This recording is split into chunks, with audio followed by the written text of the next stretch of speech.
পার্থ পার্থ মানেই pace bounce.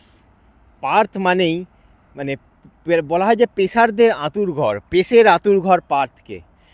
তো কেন সেই পার্থে এত পেস বাউন্স, মানে হোয়াট ইজ দ্য স্পেশালিটি? আমরা এখন আছি অপটা স্টেডিয়ামে, আমার পেছনে আপনি দেখতেই পাচ্ছেন Opta stadium, the beautiful Opta stadium. আর পার্থের যে পুরনো স্টেডিয়াম দ্য ওয়াকা, সেটা কিন্তু আছে সোয়ান নদী, এই মাঝখানে সোয়ান নদী। আমি আমার বন্ধু অমিতকে বলবো একটু জুম করে যদি ওয়াকার ফ্লাড লাইটটা আমাদের দর্শকদের একটু দেখান। তো সোয়ান নদীর এই পারে হচ্ছে অপটাস, ওই পারে হচ্ছে ওয়াকা স্টেডিয়াম। এই দুটো স্টেডিয়ামই কিন্তু মানে একদম বলা হয় যে পেসের আঁতুড়ঘর। কেন?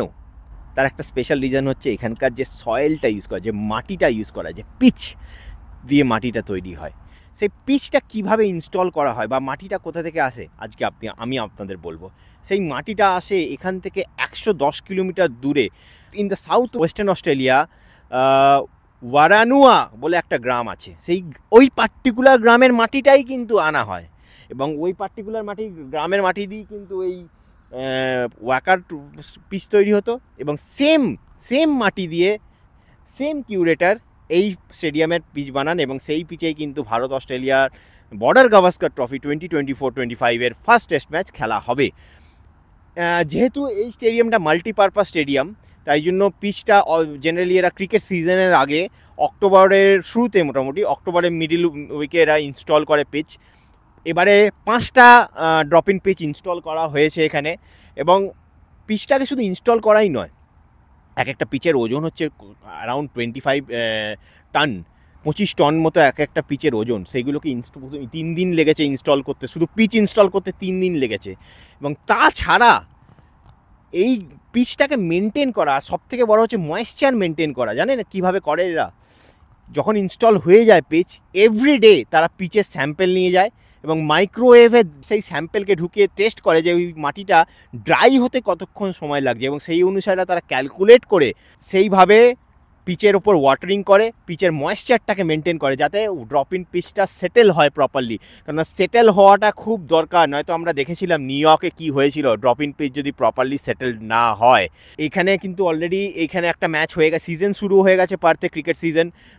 পাকিস্তানের এগেনস্ট ওডিআই হলো এবং ভারতের সাথে টেস্ট ম্যাচ হবে এবং সেই টেস্ট ম্যাচেই কিন্তু আমরা পেস বাউন্স মানে সব কিছু দেখতে পাবো। আরেকটা জিনিস আপনাদের চট করে বলে দিই, আমি জানি বৃষ্টি পড়ছে, সেটা হচ্ছে ওয়াকা কিন্তু একটু ওপেন গ্রাউন্ড, ওয়াকাতে উইন্ড ফ্যাক্টরটা একটা বড় ফ্যাক্টর হয়, কিন্তু এটা ক্লোজ স্টেডিয়াম আপনি দেখতেই পাচ্ছেন। সুতরাং উইন্ড ফ্যাক্টরটা এখানে অতটা বড় না হলেও যদি ওয়েদার ড্রাই থাকে, আর যেটা আমাদের প্রেডিকশন বৃষ্টি হবে না, ওয়েদার ড্রাই থাকবে, সেই ক্ষেত্রে কিন্তু এই পিচে অতটা হলেও ক্র্যাক্স, যেটা ফেমাস, যে আমরা দেখি যে ডে 3 ডে 4 থেকে ক্র্যাক্স তৈরি হতো ওয়াকার পিচে বা পার্থের পিচে, সেই ক্র্যাক্সগুলো হয়তো অতটা লেভেলে এইখানে দেখা যাবে না, which is a good news for the Indian team. কেননা ক্র্যাক্সে পড়ে বল কখনো আনইভেন বাউন্স হতে পারে। বাউন্স যদি ট্রু হয় তাহলে সেখানে খেলা সোজা, সে বেশি বাউন্স হোক না কেন, কিন্তু যদি ক্র্যাক্সে পড়ে আনইভেন বাউন্স হয়, সেইটা কিন্তু খেলা একটা যে কোনো ব্যাটারের পক্ষে ডিফিকাল্ট।